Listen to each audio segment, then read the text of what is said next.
When you hear Napoleon, you probably think general, but what if his greatest victory wasn't on a battlefield at all? In fact, Napoleon himself said it. His real legacy wouldn't be his battles, but a book of laws. To get that, we've got to start with how his army totally changed the game and conquered a continent. His secret weapon? The Army Corps. Think of it as a mini army, completely self-sufficient and flexible. See, older armies were just slow. But Napoleon's Grande Armée, it moved with terrifying speed.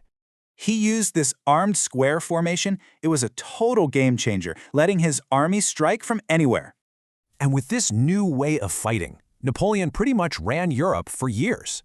But an empire built that fast, it was bound to have some serious cracks. He couldn't beat Britain at sea, so he tried to strangle them with a massive economic embargo.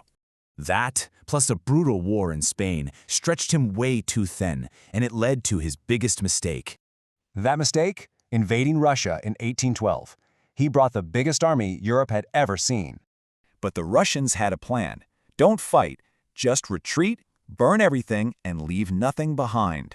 He marched in with something like 600,000 soldiers. They were confident, maybe a little too confident. But hunger, sickness, and that brutal Russian winter, they just decimated the army. Less than 100,000 got out. The numbers are just staggering. But to really get the human cost, you have to listen to the songs. They're heartbreaking, all about the lovers and sons who marched off and just never came back. And they tell the stories of mothers, watching their sons come home maimed or not at all. So his military empire, it completely fell apart. But that other legacy he talked about, that was just getting started. I'm talking about the Napoleonic Code.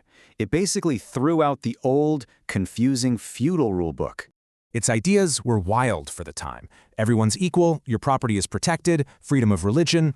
As his armies marched, they spread this code all over Europe. From there, it went global. And here's the crazy part.